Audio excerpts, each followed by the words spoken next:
Welcome. Today I'm joined by Rouben Galichian, an expert in maps and the history of maps. We'll be talking about the issues regarding Armenia's borders, the history behind it, and what changes have happened over the previous decades.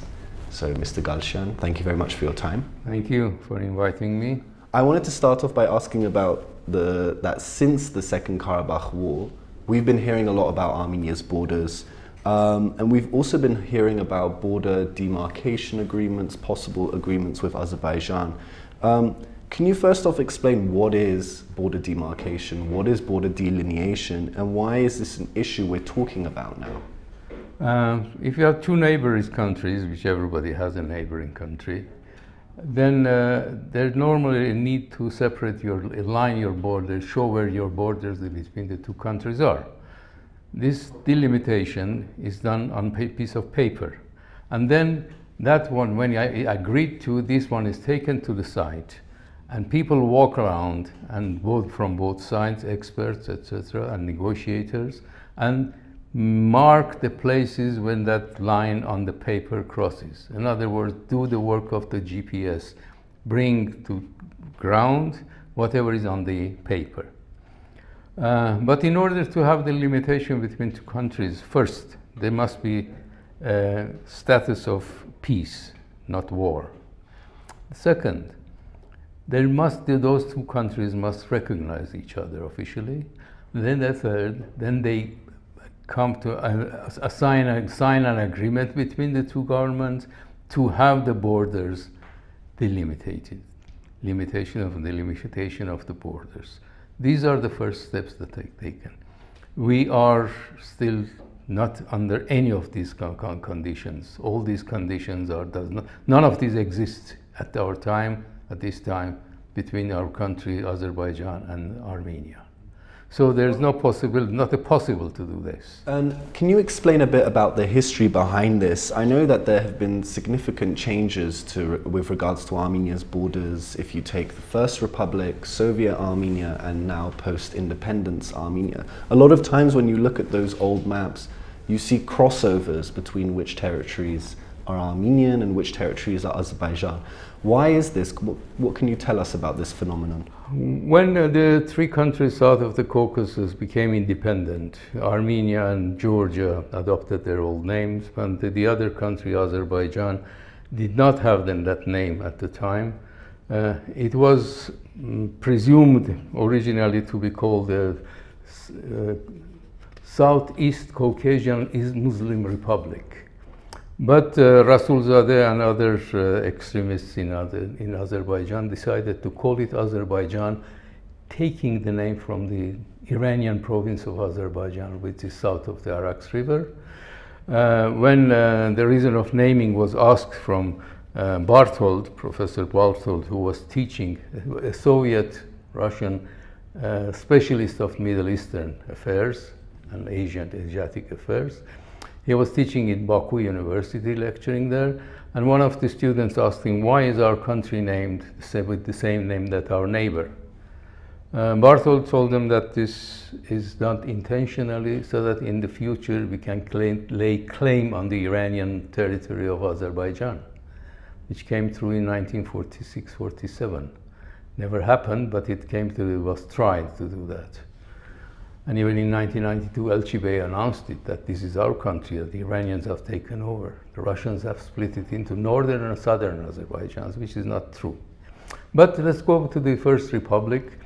The borders of Armenia during the First Republic were slightly different from what they are now, because Nagorno-Karabakh was under Armenian control. Nagorno-Karabakh, mountainous Karabakh, is not the real territory that today is known as Nagorno-Karabakh, but it included the region of Karvajar, Kelbajar, Lachin, and eastern Zangezur, which will belong to, were under the Armenian control. And this map shows this region, the region of Armenia and the surrounding region at the time under control of Armenia. Of course, Azerbaijan, which was just born in 1918, disputed it and said, no, all the territory north of the Araks River is ours. until the actually Black Sea, some of their maps. But it wasn't realistic, so it was laid aside. And when the Azerbaijan became communist in May of 1918, and about 6 months later, Armenia became independent on the 29th of November of 1918. Next day, the Azerbaijani government announced that, congratulating the Armenian workers and peasants, etc., for their running the country, they said the disputed territory of Nagorno-Karabakh and Nakhichevan, we have decided to give it back to Armenia because it should be under Armenian control. This was announced in the papers in Moscow, in Baku, and Yerevan. And in July 21, early of June, July 21, Stalin went to Baku. The first day he arrived, he confirmed this agreement that these territories should belong to Armenia. Next day, after an overnight meeting with Narimanov, head of Azeri government, Azerbaijani government, he reversed it and said, no, these territories should belong to Azerbaijan. And here are the territories marked green, which Stalin decided to give to Azerbaijan, which, as I said, does not include only the mountainous Karabakh as we know it today, but the surrounding areas, the region between Armenia and Azerbaijan, including eastern Zangezur, which was the border of which was the Hagari River, which until the Araks, which is not the case today. These were given to Russia, to Azerbaijan. However, after this territory was handed over to Azerbaijan, in 1926, maps appeared in the first edition of this great Soviet encyclopedia. In 1926, there are, I don't know, 50, 60 volumes. In volume 3, there's a map of Armenia. The map of Armenia is on this. This is the map of Armenia at the time. And according to this map, even the mountainous Karabakh, which was handed over to Azerbaijan, is neighboring Armenia, and the only one river divides the two, which was true at the time between from 1922 onwards until 1929, 28, 29. The territories that was later handed over to Azerbaijan, which are small plots of territories, important territories on the eastern side of Armenian border with Azerbaijan. There were all those territories which now include the Al lakes southeast of Sevan, which are the sources, one of the sources of Sevan Lake, where in Armenian suzerainty was inside Armenia. Later on, they were handed over to Azerbaijan. But this is another story. This is another reason. This is a map of that Armenia that I was saying you, that I showed from the Great Soviet Encyclopedia. It is printed in Armenian and Russian, and it was done in 1927 in Yerevan. However, as I said, in the region, in the time between 1922 and 23 and 1929-30, using these 7-8 years, pieces of Armenian territory and our mountainous Karabakh territory were taken over by the Azerbaijani, which are shown on this map. The map, the dark yellow is Armenian, light yellow is Karabakh, mountainous Karabakh, and the blue sections, the blue marked items, are the parts that the Azerbaijani government took over, mostly by bypassing legal channels. They were handed over without discussing with the local people. In other words, you wake up in the morning, you say your country, your home is in Azerbaijan instead of being in Armenia. And this has done, people have protested at the time, and there was central government in Tbilisi, which was running the Transcaucasian Federation at the time, which included Armenia, Georgia, and Azerbaijan. They wrote back saying that decision has been made, there's no changing in the decision. Now, this created large problems because many Armenian territories, as I showed on the map, were transferred to Soviet Azerbaijan. Since 1930, all maps that have produced include these transitions. The transition, why were these transitions made? Originally, in 1922, Azeri government decided to have a buffer state, buffer province between Armenia and Azerbaijan, populated by Kurds.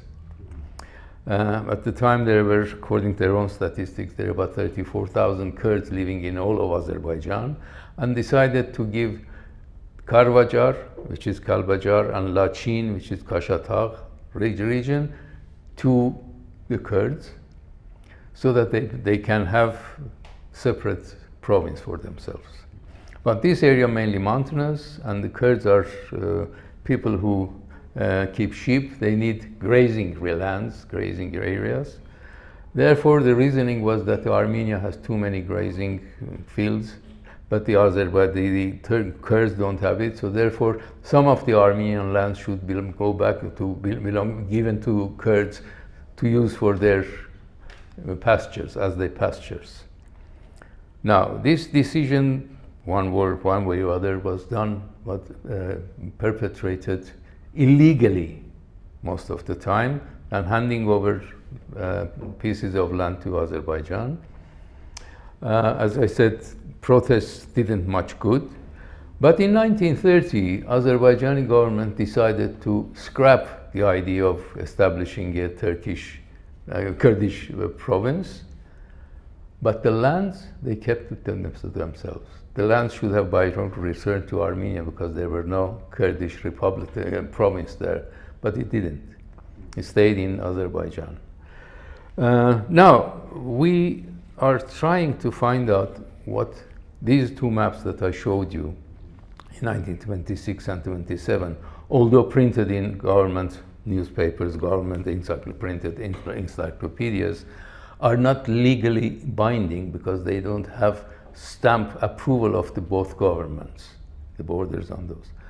But I've been told, and confirmed by the Ministry of Defense, that in 1922-23, the Soviet Union produced maps of Armenia and Azerbaijan, where the lands which were later given to Azerbaijan are still shown in Armenian hands. However, it was done during the Transcaucasian Federation's rule, and a copy of those maps, I'm told, exists in Tbilisi, another copy in Moscow, which should bear the stamps of the two sides. But Armenia does not have a copy. They have told me that there have been approaches to Russia and Georgia to get copies of the maps, our maps, the maps showing our lands and our borders, to no avail. So far, nothing has been given to us. This is very important to have it.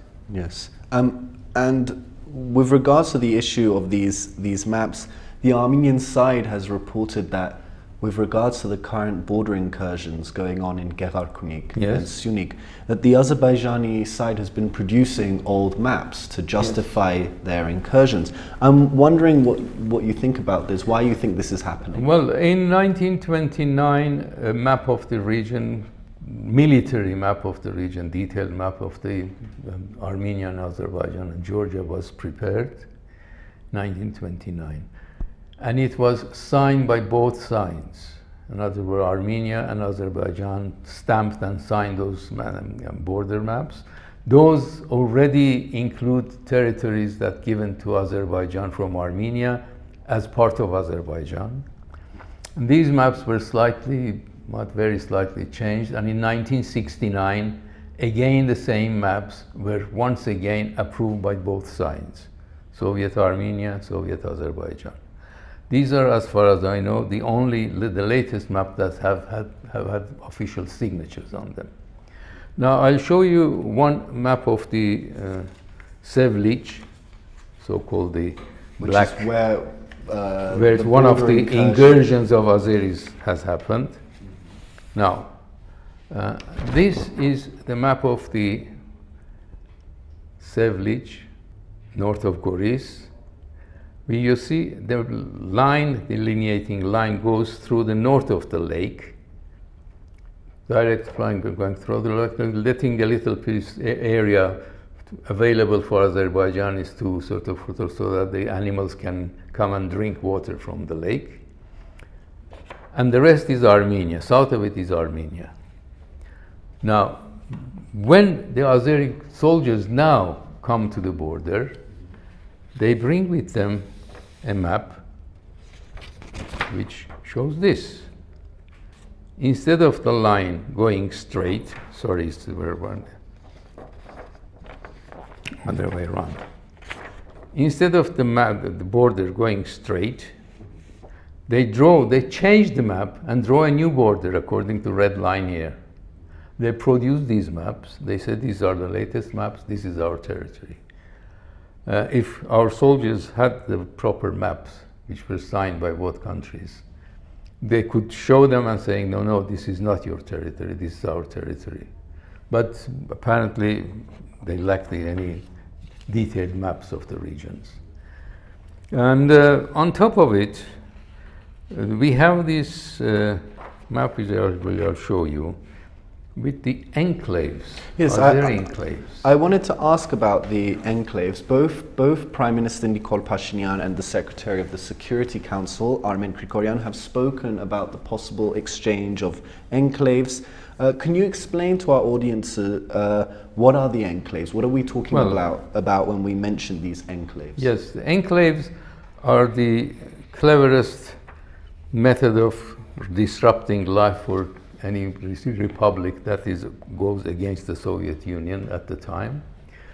This is in maps. This shows the black areas shown in Armenia are the three enclaves of Azerbaijan has inside Armenia, and the one larger one, which is this one here, is the Artsvashen, which is Armenian enclave in Azerbaijan. But there's a huge difference between the type of enclaves here. Azerbaijani enclaves are installed on the main roads of Armenia. In other words, when you want to go from Yerevan to Goris, you pass through the Ararat Valley and then turn left up the mountains. As soon as start climbing the hills, there's a Tikranashen village there, which was Azeri enclave. In other words, if there was Azeri, the Azerbaijani soldier would have stopped all the traffic from Yerevan to Persian border. The private cars could travel through the village roads, etc., but lorries, buses, etc., cannot travel through those roads because these roads are narrow roads. Now, so this is one. In the northern Armenia, there's a road that goes through Tavush, going through to Kazakh in Azerbaijan. There's an enclave there. So controlling the road, stopping Armenians going to Azerbaijan from there. There's another road for Ijevan to Noyemberian town. That does not go through an enclave, although there's a large enclave there, but it passes through Azeri territories. The line of Azeri territory has drawn in an illogical manner, like a wedge coming into Armenia and going back, then empty. It's not populated area at all, in order to make the Armenian road go through Azerbaijan. Now, the same thing has been done for the roads between Goris and Kapan. As you've heard, you must have heard about the Shurnukh, etc. The road travels from one region to the other, and that road that here is the road to Shurnukh, which about 6-7 times passes into Azeri territory, come back to Armenia, again passes to Kurd territory, comes back and goes through the middle of the village of Shurnukh, making part of it in Azerbaijan, part of it in Armenia, and the line passes through the street, the white lines of the central street that passes through the village. This is a highly unusual and intentional act of giving control to Azeris, because before 1929 that area was all Armenian controlled. The road, this border to Azerbaijan, was miles east of the road that goes through Shuvnokh now. But these were done by the Soviet authorities to give the control of our lands to our neighbor Azerbaijan, our traffic to the land, to neighboring lands to Azerbaijan. This was the intention of Mughlov. Now I've measured up those three enclaves inside Armenia. They came to about 55 square kilometers area-wise. Artsvashen is about 54 square kilometers, which is roughly equal.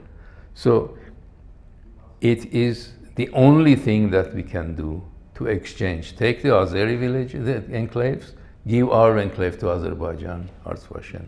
This is the only solution. On top of that, there need to be other negotiations for securing right of passage from Kapan, Goris to Kapan, as well as in the northern Armenia. Lands, the road should not pass through the neighboring territories, neighboring countries' territory.